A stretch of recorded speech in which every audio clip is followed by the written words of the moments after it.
Hello, everybody. Welcome back to Is This a Ghost? I'm Clayton Smith, and every week I tell a real ghost story from real history to my real friend, Patrick Dean, who doesn't take it real seriously, but who is a real fucking manly. I'm a man. You are so manly. I've never I, seen you be so manly before. I'm so manly, I'm willing to pay anything for a Nintendo Switch 2. These tariffs are making you ripped.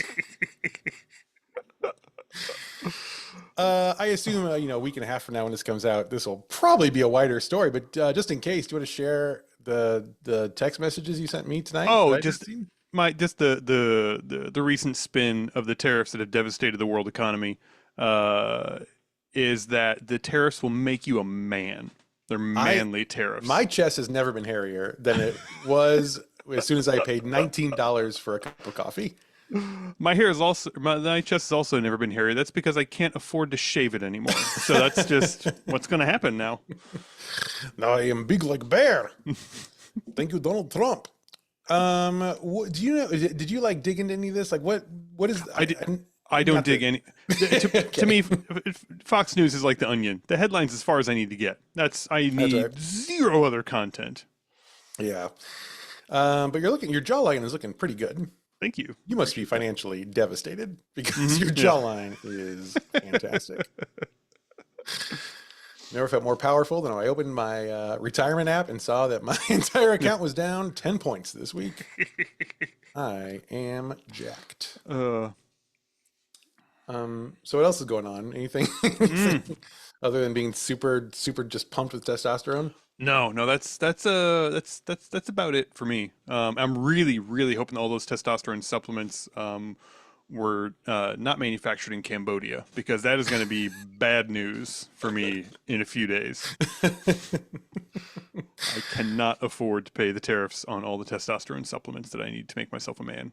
You guys are going to Panama soon, right? Oh, I can probably pick some up down there. That's true. So Never mind. Yeah, you're safe. Yeah. I just gotta make it through to like August or something. Just make it through just a hot bad summer. Speaking of your Panama trip, by the way, I have some interesting news for you. So if you'll recall, I'm going to St. Louis on the weekend. You'll be in Panama. Right. Yeah. Perfect time. Bad luck I know. Bad luck for us on multiple levels. Number one, of course, we can't just hang out. We like to do that. Also, there were at least 2 interns prepared to make the trip to St. Louis to do a live show. Really? So they claim, and based on the 2 that it was, I think it would have happened. Jen and who else? That's one, and the other one is Ben. Ben with Fox and Quill Studio, who lives in Kentucky. Right. Northern Kentucky. So now I will note that Ben has a wife who also is an intern, Mariah, and Mariah did not volunteer to come down. So Mariah's like, Missouri. Are we sure that's not a step down at this point? The Kentucky of the West.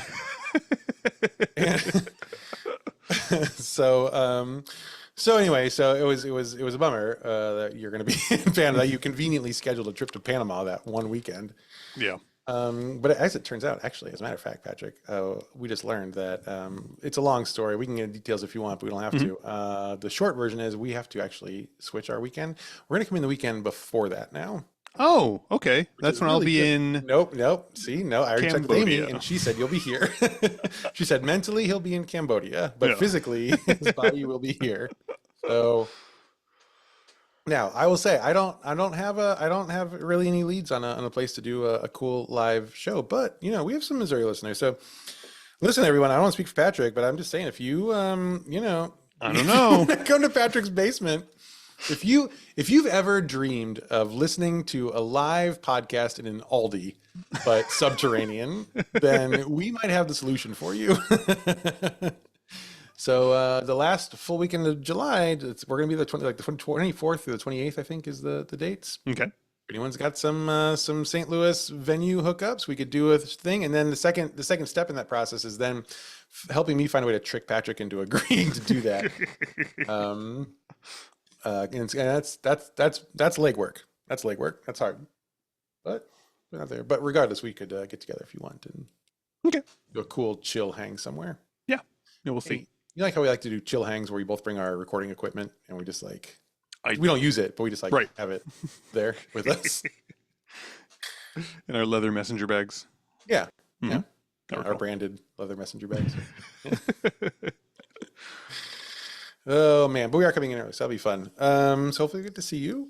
Gosh, what else? Anything else going on? I went to North Carolina, and if there, I thought maybe no place in the country had more Confederate flags than Virginia, and then I went to North Carolina. So it was an interesting experience for me. How about you? How's your Confederate flag situation? Whoa, you know, I tend to stay away from a lot of that. Not Boy, that you got a yeah. narrow band of Missouri you can visit, huh? It's like a thin woman's belt wrapped around Missouri that links St. Louis, Columbia, and Kansas City. If you stray more than 500 yards to its north or south, you will be consumed. Yeah, and it's best if you can find a really big ramp to just shoot you over the world until you get to each of those waypoints. I'm expecting a real firecracker of a show today since you texted me yesterday and said, do you want to record Monday? Because I might not have anything ready by then. And then like 45 minutes later, you were like, never mind, I'm done with the show notes. Said, oh, okay. Well, that's not exactly how it went. So let me just How long was that gap? Exactly. We can go back the to gap text. was actually, I think, shorter than that. But misrepresented another key way. So what happened was, yes, as of yesterday, Sunday, I had not written any notes down for the show, and we were I had a really busy week living life, and then I had like a work thing on Saturday, and then we had to go to North Carolina on Saturday evening to watch my niece play soccer in some like very fancy tournament. Wow. Okay. Then we drove back to Virginia on Sunday, and so we were in the car, and I texted you, hey, if tomorrow doesn't work because I have no notes yet, like, what do you think? And I don't have time to take notes today, Monday. Is there another day that works for you? And you were very gracious. You said, yeah, here are some. And I said, nothing if not gracious. Yeah, that's what everyone says about you on the Discord. And I said, I'll let you know. And then about 30 minutes later, I did follow up and say, hey, we're good to go tonight. And now the part of your story that's wrong is that I did not at that point have the notes done, but I had. So here's my thinking. So I was thinking tonight, Sunday night, what I have to do is grade student papers. I am so behind on grading, and students are getting very angry, and I need to not take notes. I need to grade these papers. And then it took about 15 minutes until I was like, I don't want to grade papers. I'm going to do research tonight. You know what, Pat? We're on board. We're going. Let's pull the trigger. Students will be fine. So last night, I did the notes for this story, and my students, you know what? I don't even know if they're mad because it's an online class. So, so I can't read the emoji leaves here. I don't know how they feel exactly. So as far as I know, actually, they don't care. Now the emails will start coming in, I assume, any second now. But I'm in Schrodinger's inbox right now. I have an elaborate filtering system for irate emails from students. I read them once a semester. And only the ones AI surfaces to me as ones that are complimentary of my skills. Siri, please summarize all of these angry emails to me. That's right. So I did all the notes. Well, I didn't finish last night. I did squeeze some in this afternoon. So it does in some ways feel like an old-fashioned early days iTag, and I'm very excited.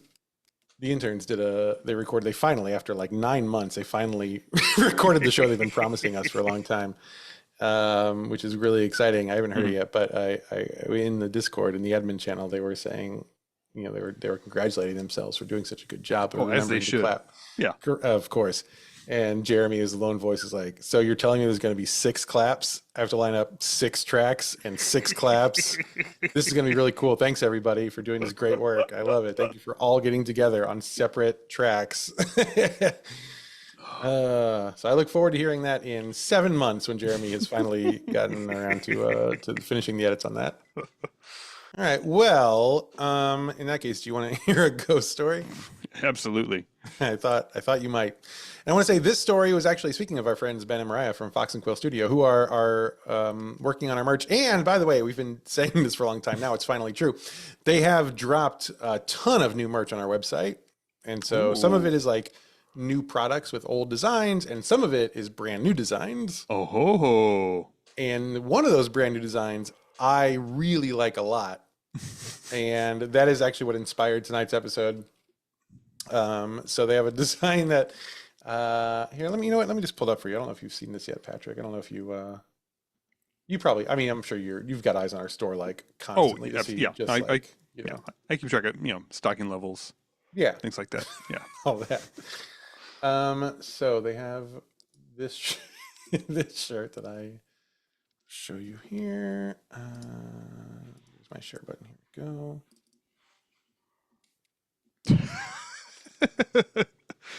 It's a very, very, very inspiring motto for the state of Florida.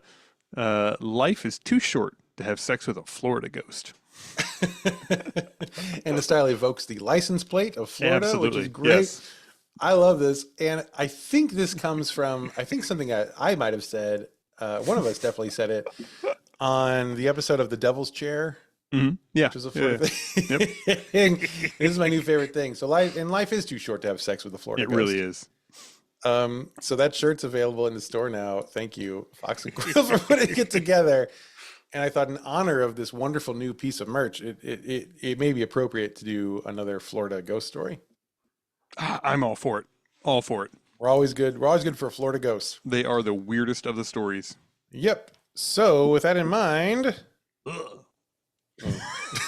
guess that's the one tonight. In the year 1589, an Italian cartographer named Giovanni Battista Boasio, he mapped St. Francis Drake's voyage to the New World. You have a lot of pizza and spaghetti on the boat, and he'd say, "Oh yes, I make a map, huh?" What does a cartographer do back in the 1500s, traveling for like? Do you see? I make a map. I put it in my restaurant. Do you have a placemat then? For the kids to draw on with colors, with crayons, huh? Does he just spend like 200 days sitting on the boat, looking all around, just being like, water? I think that's right, because so his job for a little while, Giovanni Battista Boasio, was to document Sir Francis Drake, right? So he's on the boat. You have to be taking notes the whole time, just in case you see land soon, so you know how much water has gone by. Sure, yeah. So you must just have like you're running your pencil like impossibly slow across this piece of paper. Like, if I get this one wrong, we have to go all the fucking way back and start over again. I've already drawn my little scale here, and that was a mistake to do that one first, but it was the straightest line. It seemed really easy, but I'm committed to 1 inch being 10 miles, and we cannot go back. So Boazio draws a map of St. Augustine, Florida. Mm-hmm. This map goes hard. It depicts Drake's attack on the city. Wait, which it's more of a storybook than a map here. But it's like a geographically accurate, cool storybook. Oh, okay, yeah. It's like a 4D map here. Yeah, it shows time. Yeah. This is a cartographer who's been on a boat for way too long. And then this dragon came down. I've always wanted to draw a dragon. So his map shows the attack on the city. And that map also shows a wooden watchtower near the main Spanish fort. Mm-hmm. And Sir Francis Drake himself described this tower as a beacon, which leads us to believe that perhaps it was lit somehow, right? That'd be very beacony. Yeah. Yeah. And this, we believe, was the very first lighthouse in St. Augustine, Florida. Okay. Is that like a... That's not... Okay. I'm not a big lighthouse guy. I mean, usually... There is a point, I didn't put this in the notes, but there was some point where there was like a quote from someone who was credited as being like Florida historian and world-renowned lighthouse enthusiast. I thought, boy, there's a job for everyone. So that's not you, is what you're No, saying. is St. Augustine like famous? Is it the first? Is it one of those like the first settlement in the states, or the southernmost settlement in Well, the yeah, if you U.S. or referred to this map in question, you would see that it was the first place that Sir Francis Drake landed and then set fire to right? immediately. I think it is where Drake landed first. So I think on his exploration, he just bumped into it. It was like, let's burn this motherfucker down. So, but it's also it's kind of weird. I did look this up. It's north central coastal Florida. I don't know if it's like particularly port happy or something. I Hmm. don't know. I don't know. But it is just where they kind of landed. So anyway, so this is the first lighthouse in St. Augustine. And by 1737, the Spaniards had built a more permanent sort of structure Hmm. there, a tall tower structure from a material called coquina. Oh, is this the If the you know coral what this shell is, stuff? oh, you fucking nerd. I knew you would know. You dumb engineer. I knew you'd get excited about this. Yeah, go We, ahead. Tell us all about it. yeah, no, we discussed cocaine at length with one of our previous episodes where the guy had made You the and I did? yes, where the guy I've made never heard it before. the guy made the impossibly large carvings in Florida. What? He made like impossibly like Stonehenge sized carvings of this material in Florida.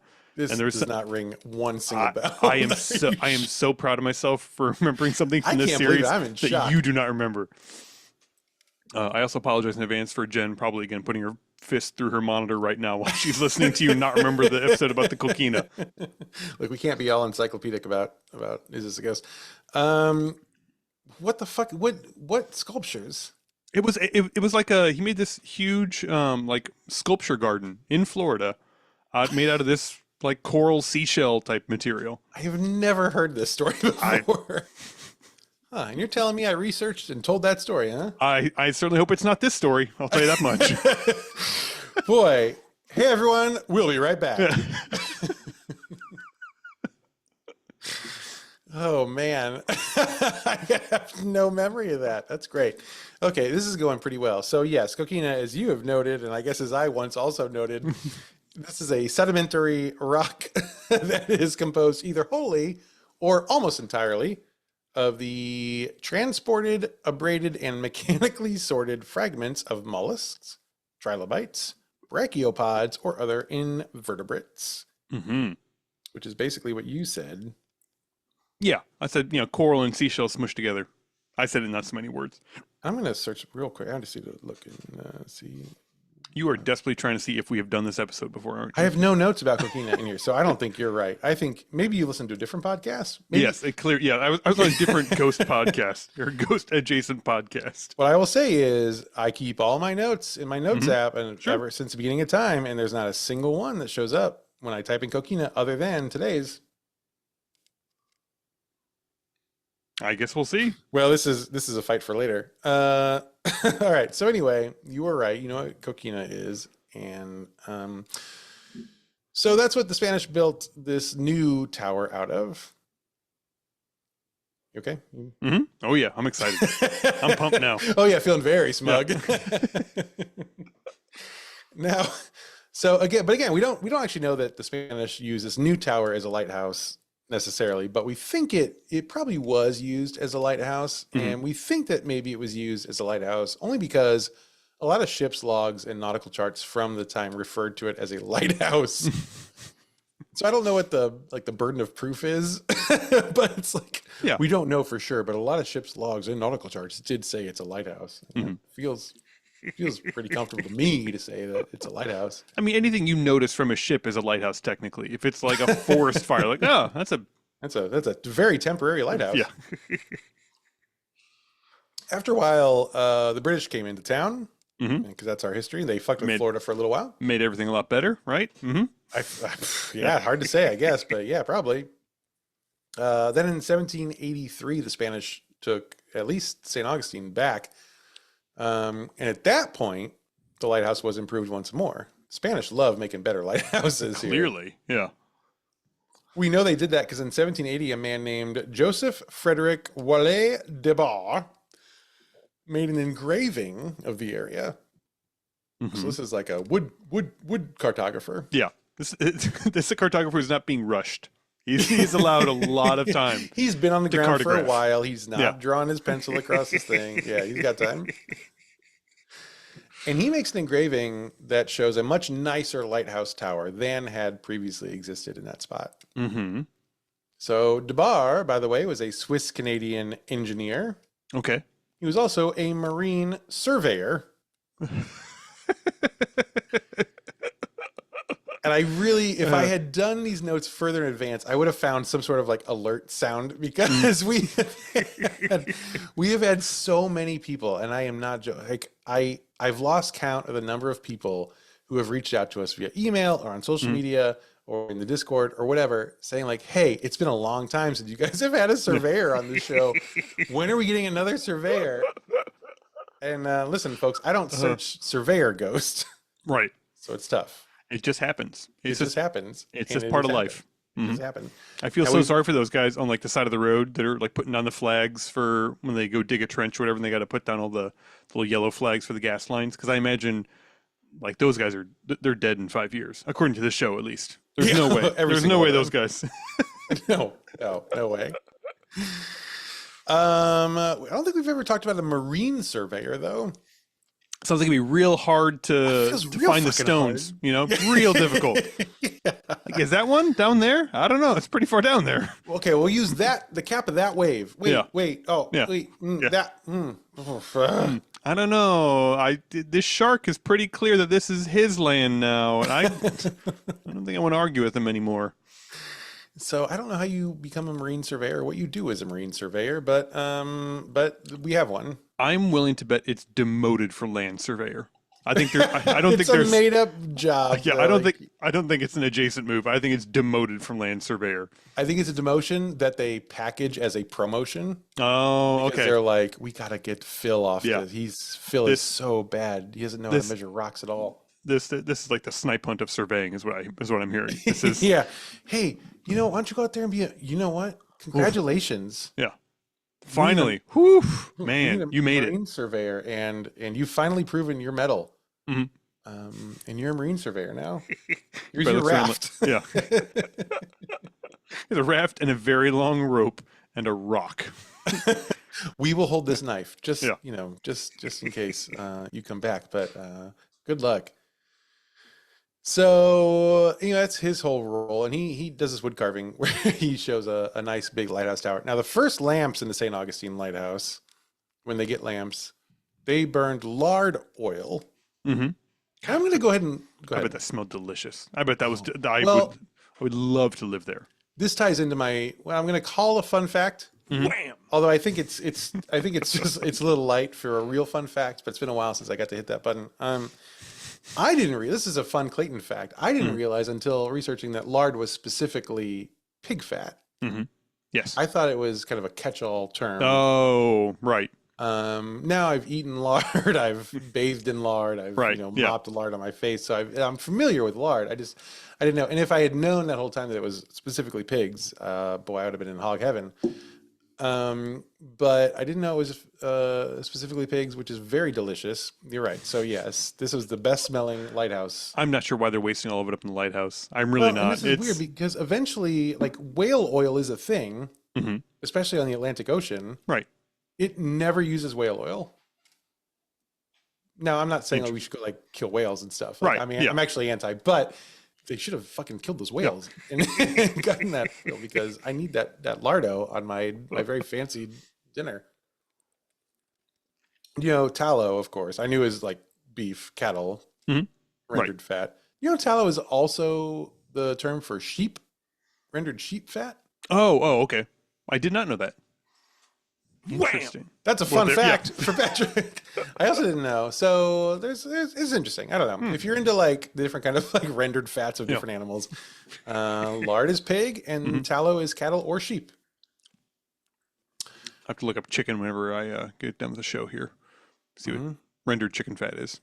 Called finger looking good. It's called delicious. Mm-hmm. Oh, is that what's in that cup? Well, I was gonna. It looked a little. I noticed a film on top, and I just kind of figured, but it's. When I raised that cup to my lips, I thought you might say something a little bit longer. And then you didn't, so I slurped a bit.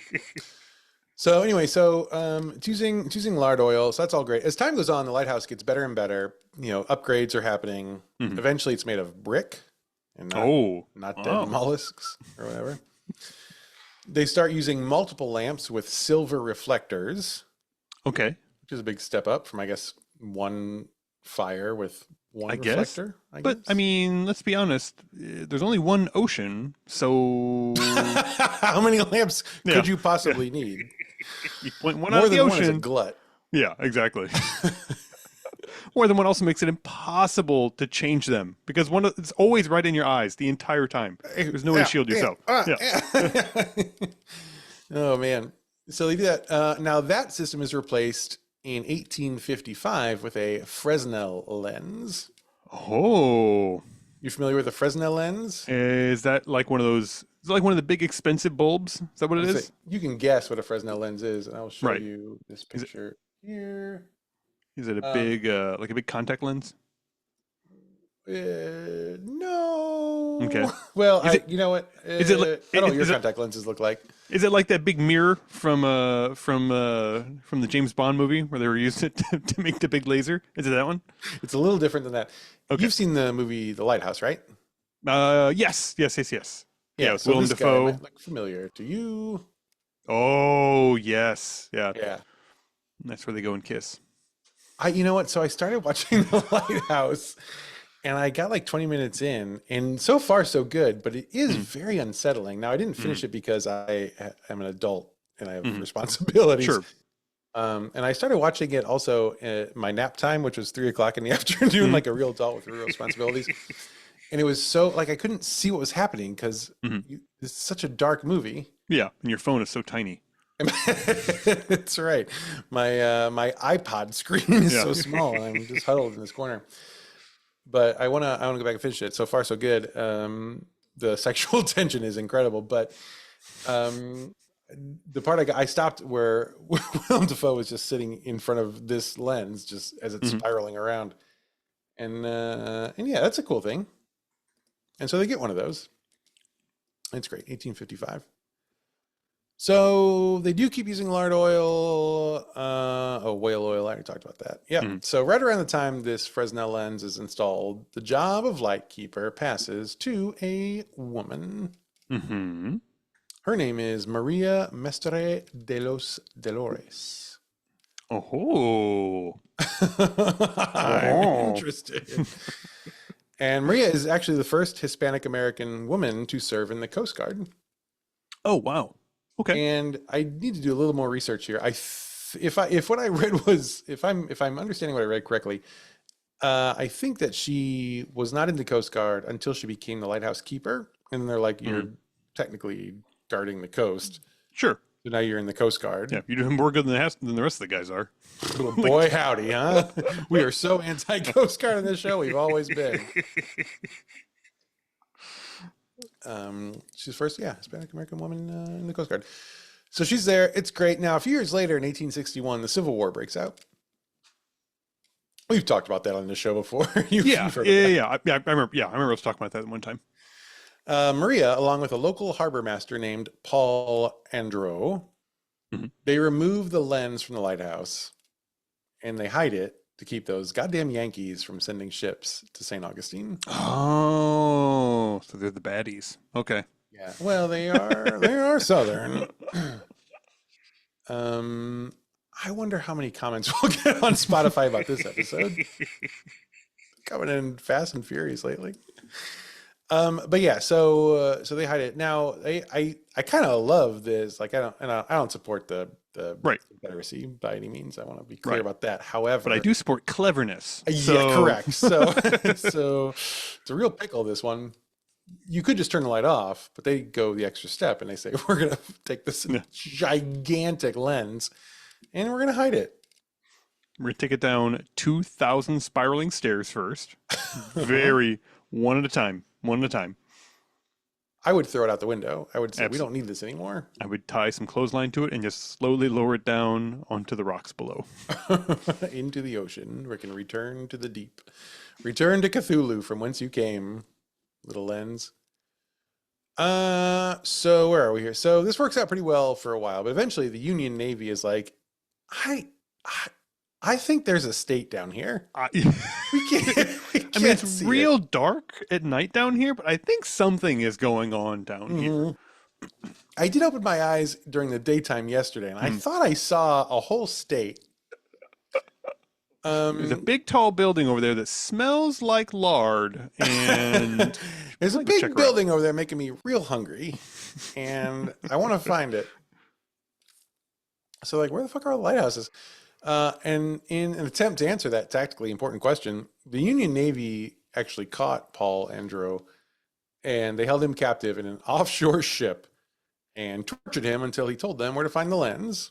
Oh, So, I guess, that's the Hey, El you know what? Salvador of 1870 or whatever.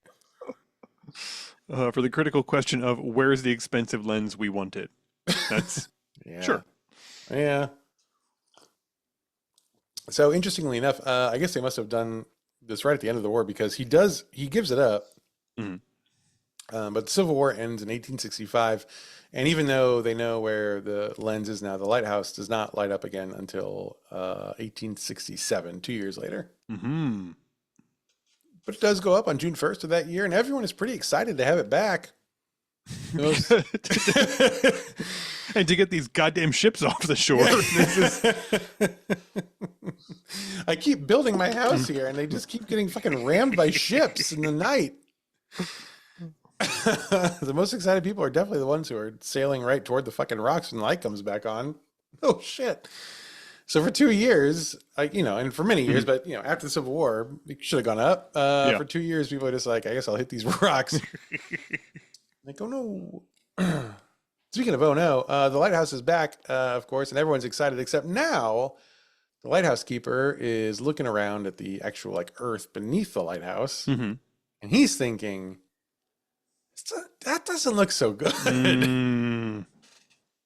So this lighthouse in St. Augustine has been in the same spot for 300 years. Uh-huh. Now the water obviously has been wearing away at the cliff beneath it. Mhm. And the keeper's like, this is going to fall into the ocean. It'll be less useful there than it is up here on this hill. Right. You're an engineer, you get it. Mhm. Yes. Oh no, I get it. I get it. So he wants to put the lens somewhere safe and then let the whole thing fall into the ocean. Is that the idea? I think that's right. Yeah. So the keeper at the time sends a letter to the United States Lighthouse Board. Is this the same board that approved all the camels a few years after this? It's not too dissimilar. Do you want to guess which years the U.S. Lighthouse Board existed? Oh, I'm going to say 1865 to 1872. That's I mean, you're less far off than I would like. 1852 to 1910. 1910 seems like a wild year to shut down the United States Lighthouse Board. we got everything figured out now, guys. It's okay. I have no history Nobody expert. takes boats anymore. We're all doing. No. It's all cars now. God, everything I know about American history, I learned on this podcast, but I am pretty sure boats were still kind of important in 1911. So you've got Elon Musk's great grandpa out there running around DC in 1910, shutting down critical infrastructure. We're going to privatize all lighthouses because they'll make money themselves, I guess. Which is what lighthouses are for, and we Right. all know it. So anyway, the keeper sends a letter to the U.S. Lighthouse Board, and he's like, hey, our lighthouse is literally going to fall into the ocean. Mhm. And the Lighthouse Board looks at this letter, and they're like, this sounds like the woke agenda talking. So they ignore it. They do not respond. I mean, what are they supposed to do in this case exactly? Build a new lighthouse would be, I think, ideal. I get that sounds really expensive, and I can't imagine the Lighthouse Association has. I mean, it sounds like it's mostly a postcard type thing. I'm not sure. Well, that's a good point. I didn't write this down. There was, God, I wish I had. There was some, it's the second, how do they word this? It's like the second in command over lighthouses under, I think, the Treasury. Really? I think it's a Treasury branch. How expensive are these lenses? I mean, they look fancy. I but mean, it's- pretty fucking expensive, I think. So I assume the request is like, can you please send us money so we can Sure. Yeah. make a new lighthouse? Mhm. I'm like, no, we don't like that. That's DEI talking. So they ignore it. But things are like they're very serious at the St. Augustine Lighthouse. In 1870, the keeper sends now several letters like begging Congress to take action. And finally, Congress is like, Jesus Christ, if we give DEI some money to build a new lighthouse, will you shut the fuck up? And the keeper is like, yeah, that's I will, please. That's all I want, really. So they approve the funding for a new lighthouse. Construction of a new St. Augustine Lighthouse Tower begins in 1871. This tower, of course, is a little bit further back from the coastline. What, 10, 12 feet? Something like that? 6 inches. And it's going to be back on the chopping block. It's actually resting on the old lighthouse, just leaning up against it. It'll never go anywhere. But it's heavier, so we're hoping it really roots it to the space. Yeah. The original lighthouse, now at this point, is apparently in such bad shape that they had to build a jetty of coquina and brush to protect it while they built the new tower. So they're like, if the ocean touches this cliff one more time, we're fucked. Please, please send us money. So now they're building the new lighthouse. It's being built with taxpayer funds, of course. So now, like, we need this thing to be very good. Mm-hmm. Voters will get so mad because they don't yet understand how manly it is to just like fritter your money away. You know, what's more manly than crashing an oil tanker into the Florida coast? Tell me. I wish I knew. The only thing more manly than that is if a lighthouse falls on top of the oil tanker from lights the whole thing ablaze. Yeah. So to oversee this project, they hire a serious man. They hire a man named Hezekiah Peatee. Hezekiah Peatee? Yeah, his last name is spelled Pittee. Google tells me it's pronounced Peatee. I would say pity, but I want to say Peatee. Peatee. So I don't know. I'm going to say Peatee, but you in your head, you think what you want. But you know this guy is good at lighthouses for 2 reasons. Number one, his name is Hezekiah. So that's good. Your name just like matriculates to the top of the resume stack at that point. Oh, like the Johns and the Charleses and the Jeffs. They're all on the bottom. Hezekiah? Ooh, weird lighthouse boss? Yeah. Does he have a beard too? Oh, fuck, he has a beard too. Like, okay. The only possible better name is like Grizzler or something. Like, I don't know. It's really good. So his name's Hezekiah. That's one. And the second thing that makes him really good at Lighthouse is that he was born in Maine in 1826. He's got all the qualifications. Home of the lighthouse. Yep, I assume. I've eaten Cape Cod chips before. I know what's on the front of that bag. They wouldn't put that on the bag if it wasn't real. So Hezekiah becomes superintendent of lighthouse construction. To do this job, he moves down from Cape Elizabeth, Maine. He's also in a cape, man. This guy knows lighthouses. Absolutely. Moves down from Cape Elizabeth, Maine to oversee the construction, and he brings his family with him. Oh, of course. And his family consists of his wife, Mary, and their children, Mary Adelaide, Eliza, Edward, and Carrie. Okay. Some pretty plain Jane names for a Hezekiah. Yeah, I think he's doing the reverse of what I've done with my kids, which is like their last name is Smith, so we have to like get a little weird, right? Makes sense. Maple and Ivy, like that's otherwise their names will just sound fake forever. Yeah, or your name is Emily Smith. That's a little fake. Yeah, who would ever name their kid Emily Smith? Yeah, Mom doesn't listen to this podcast. It's fine. It's fine. But I still like even as a Clayton Smith. Clayton is not a common name, right?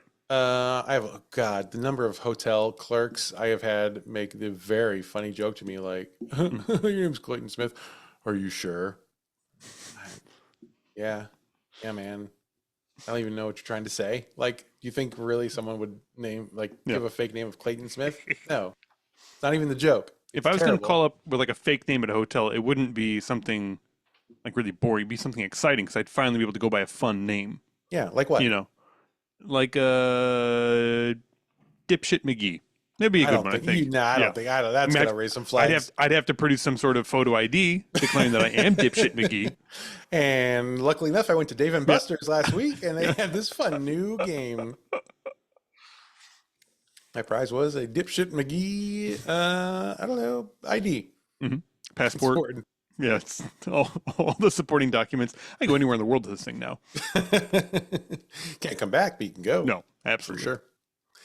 Anyway, so he's got these 4 kids. They moved down to make this new lighthouse. And here's what I what I like to call a quote of foreshadowing from the St. Augustine Lighthouse and Maritime Museum website. Quote, just as any child would do, the PD children turned the construction site into a playground, Oh, sounds awesome.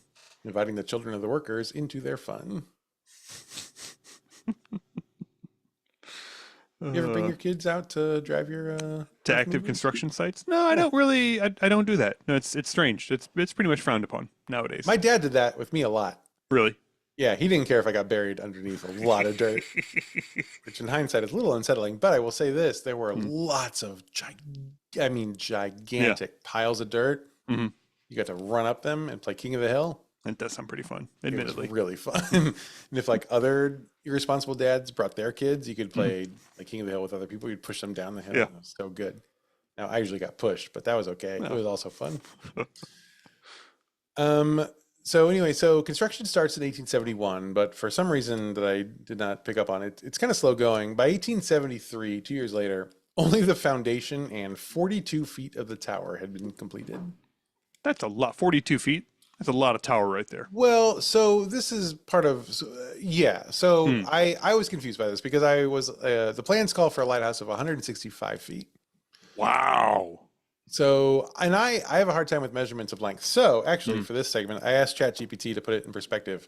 My prompt was, and here's the quote that I put in ChatGPT. I'm reading about a lighthouse that's 165 feet tall. I can't picture the scale. What are some other things that are about 165 feet tall or long? All right. ChatGPT replies, quote, totally get that. 165 feet can be hard to visualize. I want to stop there for a second because like, I totally get that. Not even I totally get that. It's like, dude, hey man, totally get that. We're bros in San Diego. ChatGPT is like on its iPhone, like clicking that suggested response button over and over again. Yeah, right. Totally, he totally gets it. But here are some somewhat helpful answers. Things that are about 165 feet tall or long: Niagara Falls. Oh, tall or long? Both. Both squared. That one's tall, and you and I have been there before together, right? We have, yes, yeah. A magnificent showing of water. And Very you went excited over to see it. in a barrel, and it was so cool. I did. Yep. A 15-story building, Right. Okay. and so Niagara Falls, 15-story building, and 70% of a Boeing 747. And so at this point, with I can't so I read these things on ChatGPT, and I can't stop thinking like, why is a 15-story apartment building smaller than a plane? This makes no sense. Not just that, but why is ChatGPT asking you to do ratios to visualize this now? Like I just told you, I'm not doing well at visualizing this. Why am I doing math? Yeah. This is crazy. And I need to memorize the Boeing plane designations as well. I don't know which one of them is which. There are so many sevens, and some of them are now halved. So I don't know. That's a Rex. That's that joke. So that did not actually help very much because I refuse to believe that a 15-story building is not even nearly as long / tall as a Boeing as an airplane I've been on. It doesn't make any sense in my brain. So that's not helpful. Also fun, ChatGPT included a section called, and I'm quoting here, everyday stackables, which consisted of only 2 examples. And these everyday stackables that ChatGPT thinks are everyday stackables, 11 adult giraffes and 28 tall humans.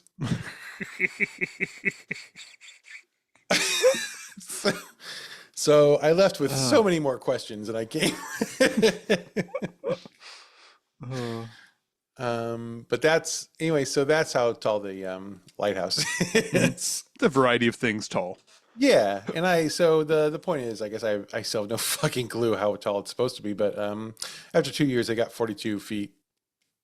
And you seem impressed by that. That's good, I guess. Yeah. Yeah. I mean, the 42 feet, that's like 28% of a Boeing jetliner long. I mean, that's tremendous. Here's what I could run 42 feet in at least 7 minutes. So the fact that it's taken them 2 years to build vertically that way feels wrong.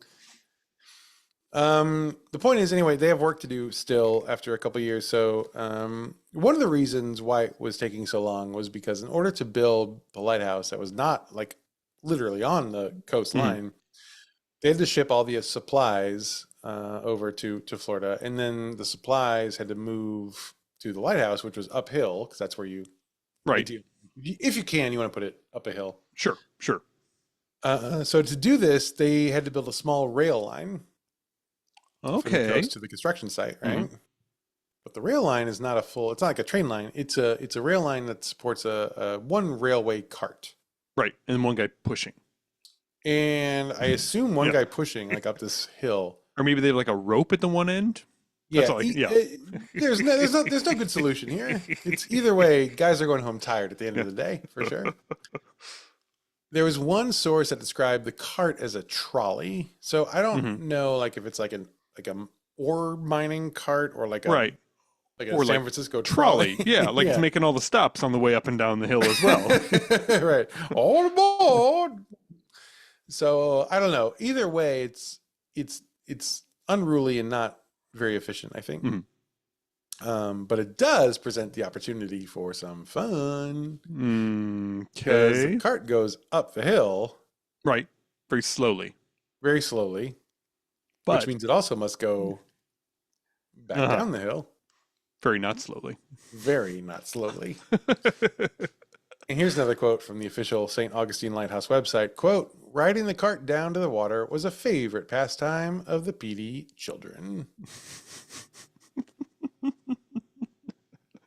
Bring your children you don't like to work with you one day. It's bring your children you don't like to work day. Quote continues, "They used the cart as a Victorian era roller coaster, riding the cart to the water and bringing it back up the site to ride again. Only a wooden board at the end of the rail stopped the cart from tipping over into the water." I'm beginning to like where this ghost story is going. This is getting pretty good. So you're picking up on where the ghost might come from. I'm pretty sure. I'm looking at the timestamp. Yeah, we're getting close to the ghost. Okay. Those bingo cards are really clocking in. On July 10th, 1873, the three PD girls, Mary, Eliza, and Carrie, asked the daughter of one of the black site workers, whose name we do not have, and even in the official record is described as, quote, an unknown African-American, and his daughter is described as, quote, an unknown African-American girl, to go for a ride in their cart. In case you're wondering about ages, Mary is 15, Eliza is 14, Carrie is 4, and the unknown girl is 10. Okay. Now, why we know her age but not her name, that is a question that is answered by our own history. Yeah. 10 sounds like a bit of an ish age as well. She was 10. Yeah, that's a round number. Right. Yeah. Yeah, that's true. Older than this girl, younger than these girls. That's definitely 10. not 4. Yeah. Doesn't look 14. Yeah. So that's how we did things back then, and I guess we'll do again now. But so the girls, all 4 of them, they climb on board, and they've done this a lot of times before, and they push off down the track. Now, eventually the track ends, and of course, if it's not stopped by this wooden plank, Right. the cart theoretically, only theoretically, Right. Sure, postulating here, would go careening into the Atlantic Ocean. Right. Yeah. But I mean, it's water. It's soft. Yeah. So Yeah, and like we don't even have to like think about that because it's Because the board is there. 1873 and they have a Right. sophisticated method of Yeah, the and board. they have a flawless method of stopping this. There is a board that's there most of the Yeah, time. there's a single what else plank do you of need? wood that we Yeah. think is probably there. It's fine. Now, I will say, I don't know. There seems to be no reason to move that plank of wood. Mhm. But what if you needed to build the lighthouse? Oh, should have stuck with mollusks or Mhm. whatever. Exactly. No one uses the mollusk to keep themselves from crashing into the ocean. That's your prize for crashing into the ocean. You become mollusk. Mhm. Yes. Now, in their defense, typically the plank does a really good job of stopping the cart. Sure, of course. Yeah. So it's normal. But on this day, for some reason, the plank had been removed. Oh, for cleaning, I bet. Yeah, like we gotta make sure this plank is still in tip-top shape so it can stop all the girls coming down this track in the cart. Oh, fuck, what is that? Oh no! The lacquer's still drying. What do we do? So the cart carrying the 4 girls flips off the tracks and into the water. And it goes end over end. It traps the girls underneath. Oh, not great. It's not great. One of the workers, black man named Don Sessions. We have his name. No, Dan Sessions recorded his name here. He sees this happen. He sprints to the water as fast as he can. And this is like, it's fucking trolley cart. Sure. It's not light. I assume it's made of like iron. Mm-hmm. But Dan is losing his mind with adrenaline, and he somehow manages in the water to push the cart off eventually to free the girls. But it is too late, and 3 of the 4 girls had drowned. Oh. The only survivor was the youngest, the 4-year-old Carrie. Mm. Oh. The other girls all drowned. So this is unthinkable, obviously. In the days after the accident, the whole town shuts down for the funerals of the girls. After the funeral, Hezekiah and his wife Mary, they bring their daughter's bodies back up to Maine. They bury them in their hometown. So they eventually get a family burial. And here's a quote about the African-American girl who is unnamed. Quote, staff researchers have not yet been able to find the final resting place of the young African-American girl. So I don't know. If you want like a cool story about what America is like in terms of history that I guess we're not allowed to teach anymore, this is an example of that. So the children have passed, but they are dead, but they are not gone nor forgotten, which is where this is all going. Boy, that's tough, huh? The final keeper of the lighthouse is a man named James Pippin. He's a jaunty little fellow. Seems to be. Pippin was a keeper from 1953 until the lighthouse officially closes in 1955. And Pippin initially lived in the keeper's house, which is where all previous lighthouse keepers have lived. But in his first year there, he moved to the much smaller coastal lookout building, which is very uncomfortable. And when people asked him why he had done that, he swore that the keeper's house was haunted and he would not stay one more night in it ever. Whoa, okay. He said all night long he could hear the sound of children running and laughing in the basement. Okay. And when he would go check, of course, there were no children. Sure. But, is it that scary? Children run, annoying, yes. But scary.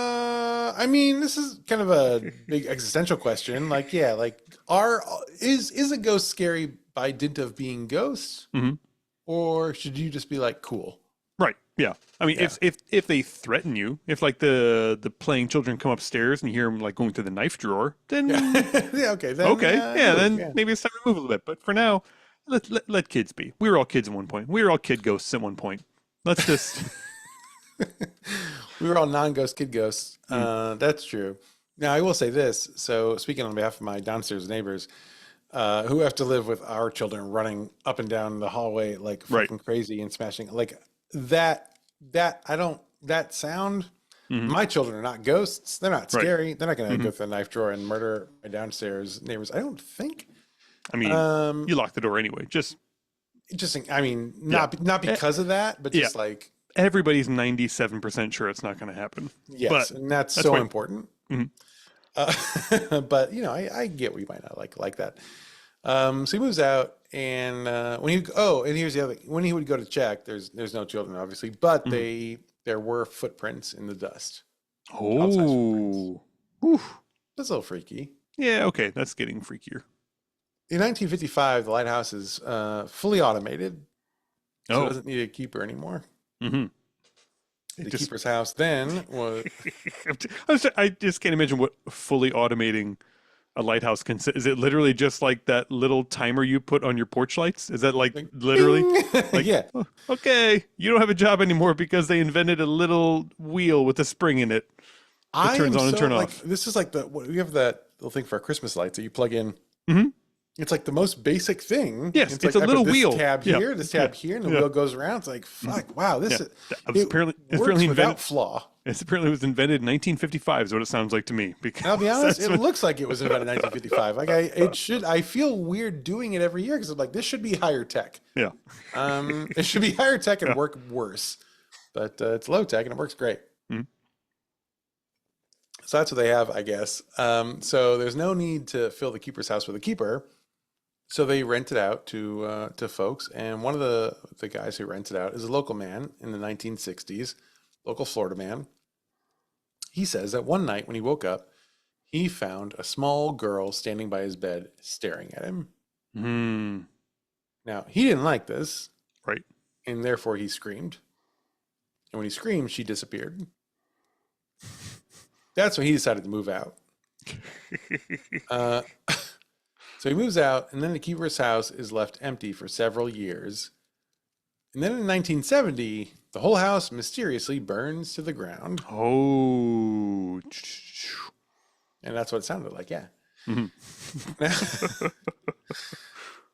At this point, the county decides to step in. They're going to demolish the ruins.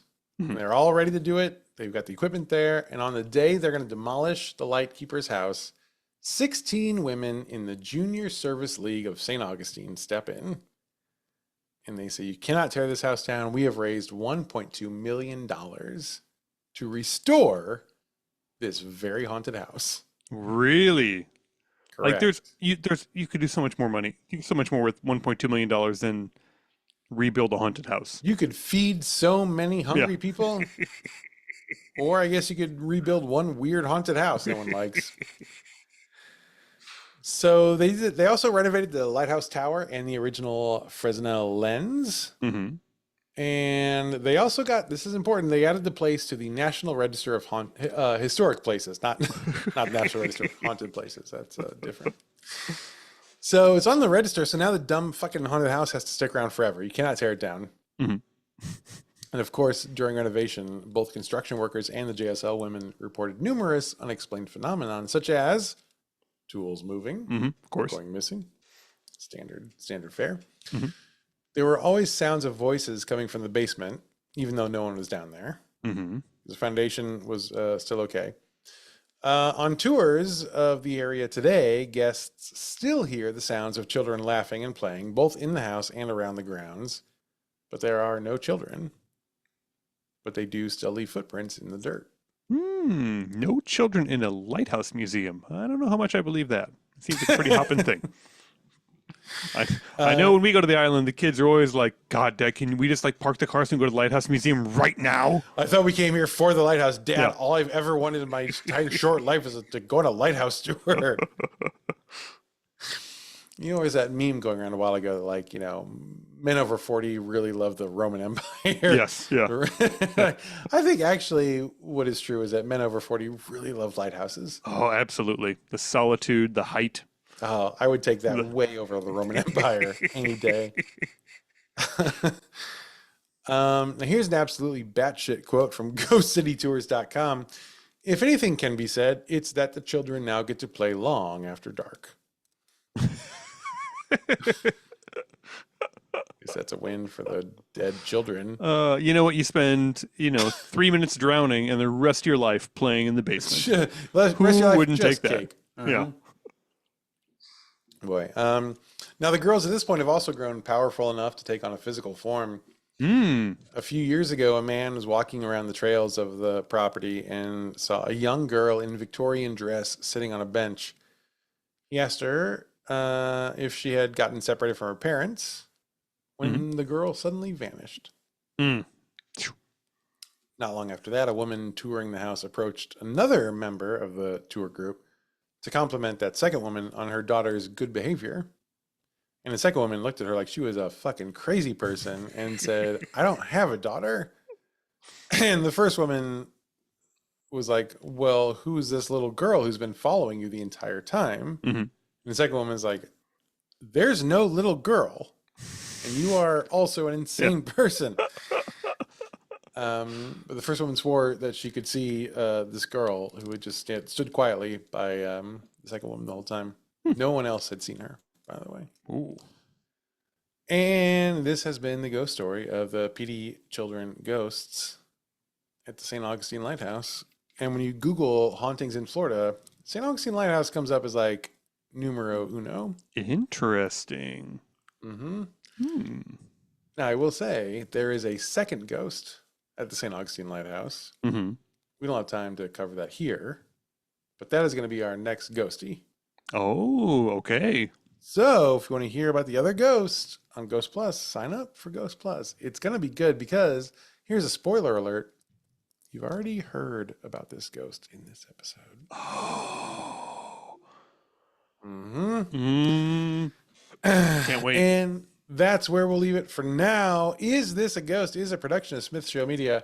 Our audio editor is Jeremy Montoya. Our video editor is Jen Swanson. Our social media team is Kai Valona, Sam Murdoch, Jennifer Jones.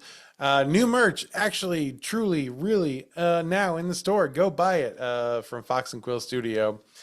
And listen, we all are grateful that you were here and listening. If you listened last week, you realized that if you're not in Ghost Plus, you didn't get to hear the whole episode. So I have a quick solution for that, which is join Ghost Plus. You can hear all the fun extra episodes, and it's worth it. I think Patrick thinks so too. He won't say it on camera, but because of the legalities of it. Yeah. But no, it's probably great. My lawyers have said I shouldn't, but here we go. So check out Ghost Plus. It's really great over there. And if you don't want to do that, fine, be obstinate. We don't care. We'll see you next week on Is This a Ghost? Now, I will say for this week, do not become a lighthouse keeper because no matter how no matter what the sexual tension, it's not worth it. No matter how horny you are, do not become a lighthouse keeper. Because otherwise, we may talk about you next week on Is This a Ghost?